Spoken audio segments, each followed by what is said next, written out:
আমি কাজ করি, প্রথমে আমি 1000 মানুষকে খুঁজে খুঁজে বের করি, 1000 লোকের একটা টিম আমি ফার্স্ট আল্লাহর কাছে নিয়ে যাই। সুবহানাল্লাহ বলেন। 12,000 মানুষকে আমি নিতে পারবো না, আমি প্রথমে নেব 1000 মানুষকে। ঠিক আছে, 1000 মানুষ আমি নিয়ে যাই।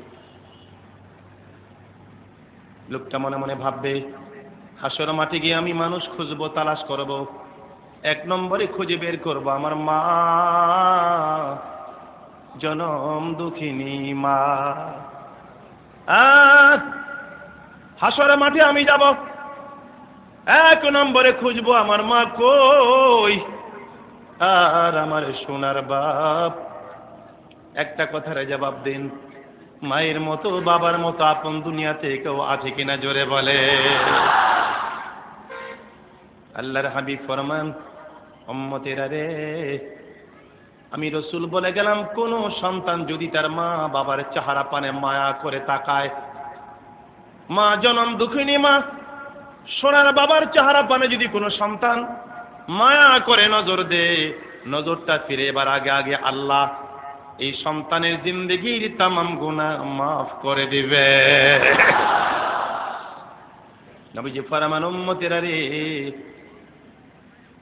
মা বাবার দিকে যে নজর দিলা, সোনার মক্কা সোনার মদিনা থেকে হজ করে এসেছো তোমরা, লাখো কোটি কোটি মানুষ, পৃথিবীর কোটি কোটি মানুষ সোনার মক্কা মদিনা থেকে হজ করে এসেছো। কোনো হাজির ক্ষমতা নাই গ্যারান্টি দিয়া বলতে পারবে আমার হজ কবুল হয়েছে? পারবে কেউ? কোনো হাজির ক্ষমতা নাই গ্যারান্টি দিতে পারবে আমার হজ কবুল হয়েছে। কিন্তু গো আমার উম্মতেরা, আমি রাসূলুল্লাহ গ্যারান্টি দিয়ে গেলাম, তুমি যদি মা বাবার চেহারা পানে, ওই আল্লাহু আকবার, জোরে জোরে,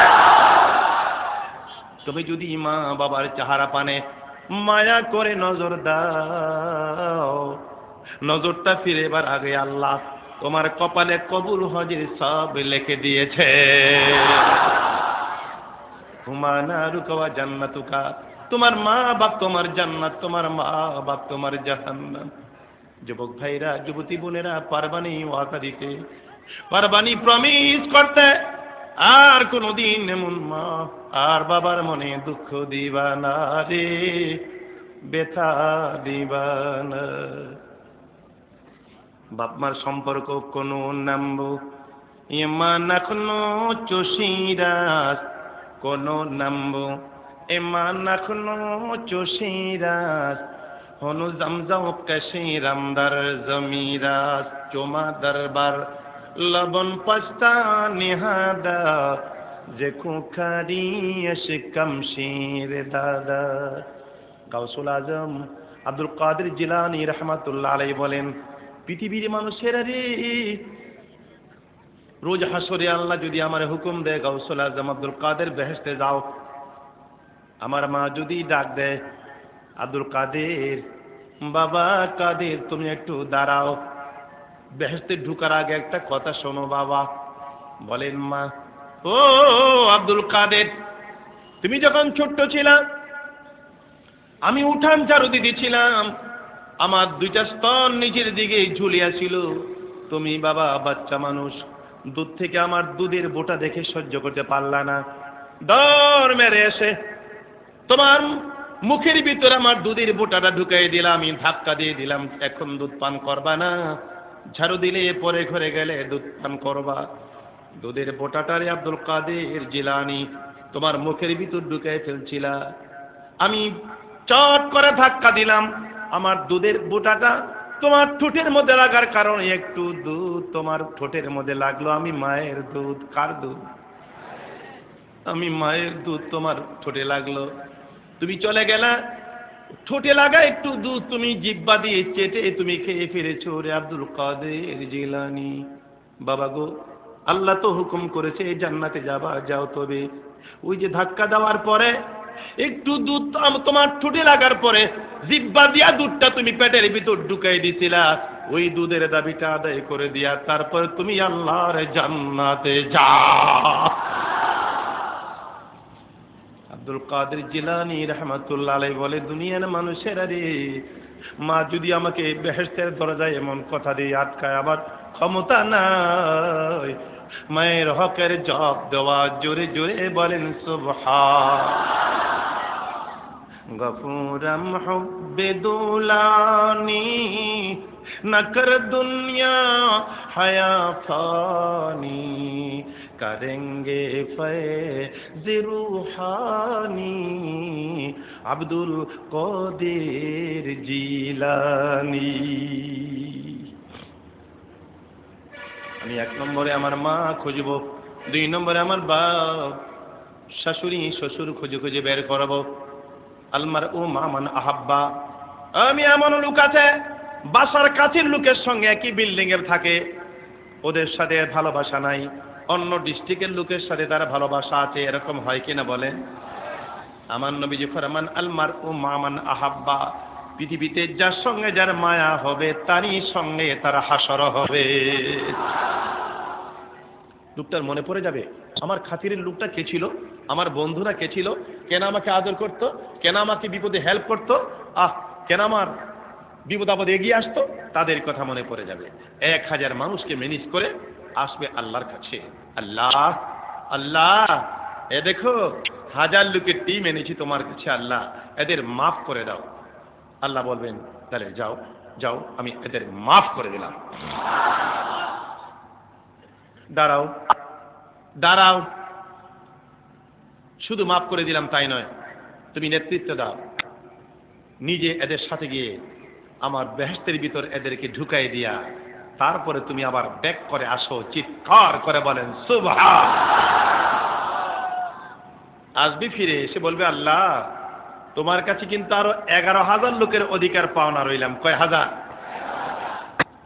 আমার একটা কথার জবাব দিবেন, 4000 বার যদি আমল নামায় বিসমিল্লাহ শরীফ থাকার কারণে এত বড় সম্মান হয়, এখন থেকে যদি আমরা প্রমিস করি, প্রত্যেক করতে পারি, দ্বিতীয় শপথ করতে পারি যে যতদিন পৃথিবীতে বেঁচে থাকবো আল্লাহর নাম ছাড়া কোনো কাজ করব না, এই ওয়াজটা আমল করা যাবে? কথা বলেন যাবে? এই যে বলেছেন ইনশাআল্লাহ আমল করা যাবে, আজকে বাসায় ঢুকলেই দেখবেন রহমতের বাতাস আপনারা বাসায় দৌড়াদৌড়ি করছে। সুবহানাল্লাহ। আগের যুগের মানুষেরা আল্লাহর নাম নিয়ে সব কাজ করত। তৎকালীন যুগে আমরা যখন ছোট্ট ছিলাম আমি তখনই দেখেছি সমাজে কত সুখ কত শান্তি, মানুষ জমি জমা কিনতো, দলিলও করা লাগতো না, বলতো মুখের কথাই দলিল, ঠিক কিনা বলেন? আর আজকাল দলিল 5টা করলেও কয় দলিলের মধ্যে ঝামেলা ঢুকছে, ঠিক কিনা বলুন? আল্লাহর নাম নিবি দূর থাক। আগের যুগে লোকেরা একটা গাছের চারা লাগাইতে বলতো বিসমিল্লাহির রহমানির, এটা ফসল বুনতে বলতো বিসমিল্লাহির রহমানির রহিম, বইটা খুলতে বলতো বিসমিল্লাহির রহমানির রহিম, অফিসে বসে কাজ শুরু করার আগে বলতো বিসমিল্লাহির রহমানির রহিম। তাই তো তৎকালীন সমাজে সুখ ছিল, শান্তি ছিল, খাবার দাবারের টেস্ট ছিল। এই যে বাজারে তরি তরকারি কিনতে যান, বলেন তো তরি তরকারিতে কোনো টেস্ট পাওয়া যায়? সারের কারণে, ঔষধের কারণে, বিষাক্ত ঔষধ দিয়ে দিয়ে তরি তরকারিগুলিকে পোকামাকড়কে মারার জন্য বিষ ঢালছে। যেরকম কি ঢালছে? মেডিকেল সায়েন্স বলেছে যে এই যে বিষাক্ত কিছু দিয়ে তরি তরকারিকে মানে পোকা থেকে বাঁচিয়ে রাখতেছে, এই বিষের কারণে আর পোকামাকড় আসে না, তারপরে তরি তরকারিগুলি বড় হয়। এগুলি তরি তরকারি পর্যন্ত বিষাক্ত হয়ে যায়, যার জন্যে দিন দিন বাংলাদেশে দেখেন হাজার হাজার, বলতে গেলে হাজার হাজার মেডিকেল এই ডায়াগনস্টিক হসপিটাল কায়েম হচ্ছে। হসপিটালের অভাব নাই, রুগীরও কোনো অভাব নাই। আগের যুগে 1 প্লেট গরম ভাত, একটু লবণ, একটা টমেটো দিয়ে 1 প্লেট ভাত খেয়ে ফেলতে পারতো, ঠিক কিনা বলেন? আর আজকালকার জমানায় দেখেন টমেটোর কি অবস্থা। ব্রাহ্মণবাড়িয়াতে দাওয়াত ছিল আমার, আমাকে সালাদ দিল, টমেটোর সালাদ। এই যে সাবাইতাছি সিরে না, বললাম বাড়িওয়ালা যে টমেটো না প্লাস্টিক? কই হুজুর টমেটো। ওই যে আল্লাহর নাম নাই, যেরকম কি নাই। এখন থেকে ইনশাআল্লাহ আমরা জীবনে যতদিন বেঁচে থাকবো মাবুদের নাম নিয়ে কথা কাজ করব, তাহলে আমাদের মান উন্নয়ন হবে, আমাদের বেকারত্ব দূর হবে, দেশে সুখ আসবে, দেশে শান্তি হবে, ফসলে টেস্ট আসবে, দেশের মধ্যে মানুষে সুখে বসবাস করতে পারবে। উচ্চ কণ্ঠে পড়ি আল্লাহুম্মা আমিন। তাহলে পড়ুন বিসমিল্লাহির রাহমানির রহিম। আমার দিকে তাকান, নবীজির জামানা একজন সাহাবী ইসলাম ধর্ম গ্রহণ করার আগে নাম ছিল আব্দুস শামস, বাংলা হলো সূর্য দাস। ইসলাম ধর্ম গ্রহণ করার পরে নবীজি নাম রেখেছেন আব্দুর রহমান। যেরকম কি নাম রেখেছেন? একদিনকার ঘটনা, মসজিদে নববীতে ফজরের নামাজের আজান হয়ে গেছে, মসজিদে নববীতে অথবা জোহরের নামাজের আজান হয়ে গেছে। সাহাবায়ে কেরাম আজান শুনে সব মসজিদে ভর্তি হয়ে গেছে, নবীজির পিছনে আজকে নামাজ পড়বে। সুবহানাল্লাহ বলেন। নবীজি মসজিদের ভিতরে সবার পরে ঢুকে দেখতে পান কি যে সুন্দর মুসলমান মসজিদ বেকটাপ নামাজ পড়ার জন্য সব মসজিদ জাম হয়ে বসে আছে। নবীজি নজর দিয়ে খুশি হয়ে গেলেন, কিন্তু তাকিয়ে দেখেন মসজিদের ভিতরে একটা বিড়ালের বাচ্চা লেজ উঠে উঠে দৌড়ায়। নবীজি বলছেন, সাহাবীরা, আরে নামাজ পড়তে তোমরা এসেছো, কিন্তু এই বিড়ালের বাচ্চা মসজিদে কে এনেছো? কে এনেছো বিড়ালের বাচ্চা? ভয়ে কেউ কথা বলে না। একজন সাহাবী দাঁড়িয়ে বলেন, ইয়া রাসূলুল্লাহ, এই বিড়ালের বাচ্চা এনেছে আব্দুর রহমান ভাই। কে এনেছে? ইসলাম ধর্ম গ্রহণ করার আগে নাম ছিল আব্দুস শামস, বাংলা কি? সূর্য দাস, বাংলা কি? কে এনেছে বিড়ালের বাচ্চা? একজন সাহাবী দাঁড়িয়ে বলছে, ইয়া রাসূলুল্লাহ, বিড়ালের বাচ্চা এনেছে আব্দুর রহমান ভাই। নবীজি মনটা বড় ফুর্তি, খুশি মনে এসে বলে, আনতা আবা হুরায়রা, তুমি যে বিড়ালের বাচ্চা এনেছো, তুমি কি বিড়ালের বাপ? যেরকম কার বাপ? জোরে কথা কয় নাকি বাঙালি ভাইরা? কার বাপ? বিড়ালের বাপ না মিয়া? বিড়ালের বাপ। আনতা আবা হুরায়রা। আমার ভাইরা, আমার বন্ধুরা, আল্লাহর কাছে ভালো লেগেছে, আল্লাহর বন্ধুর পবিত্র জবানে কত খুশি মনে বলল, তুমি কি বিড়ালের বাপ? আল্লাহ ঘোষণা দিয়ে দিলেন, ও বন্ধু, আপনার পবিত্র জবানে বলেছেন তুমি কি বিড়ালের বাপ, তাইলে তার আব্দুর রহমান নামটা আজ থেকে বিলুপ্ত করে দেন। এখন থেকে আপনার পাক জবানে যেটা বের হলো তার নাম থাকবে বিড়ালের বাপ। আরবিতে বলে হযরতে আবু হুরায়রা। আবুন মানে বাপ, হেরাতুন মানে বিড়াল, নুহ শরফে বলা হয় আবু হুরায়রা। হযরত আবু হুরায়রা প্রসিদ্ধ মুহাদ্দিসিনে কেরামের রায় মোতাবেক যে সমস্ত সাহাবী সবচেয়ে বেশি হাদিস রওয়ায়াত করেছেন, একমাত্র সাহাবী উনি যিনি সবচেয়ে বেশি হাদিস রওয়ায়াত করেছেন, ওনার নাম হলো বিড়ালের বাপ। আরবিতে হলো আবু হুরায়রা রাদিয়াল্লাহু তাআলা আনহু। মুহাদ্দিসিনে কেরামের রায় মোতাবেক উনি 5374টা হাদিস রওয়ায়াত করেছেন। ওই সাহাবী হযরত আবু হুরায়রা উনি রওয়ায়াত করেন, পৃথিবীর মানুষেরা রে, মসজিদে নববীতে এশা নামাজের আজান হয়ে গেল। সমস্ত সাহাবায়ে কেরাম নামাজ পড়তে রওনা দিলেন। আবু হুরায়রা বলেন, আমিও নামাজ পড়লাম। নবীজির অভ্যাস মোতাবেক নামাজ শেষে একটা পিলারের মধ্যে হেলান দিয়া বসতেন। সাহাবায়ে কেরাম নবীজিকে ঘেরাও দিয়া বসতেন।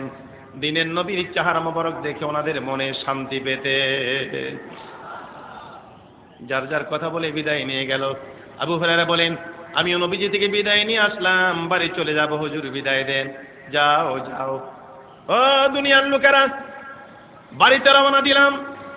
এই তো আমার ঘর দেখা যায়, দূরের থেকে তাকিয়ে দেখি ঘরের দরজার বাইরে একটা বোরকা পরিহিত অবস্থায় মহিলা দাঁড়িয়ে রয়েছে। আবু হুরায়রা বলেন, আমি দরজার পাশে গেলে মহিলাটা আমারে সালাম দিল, আসসালামু আলাইকুম ওয়া রাহমাতুল্লাহ।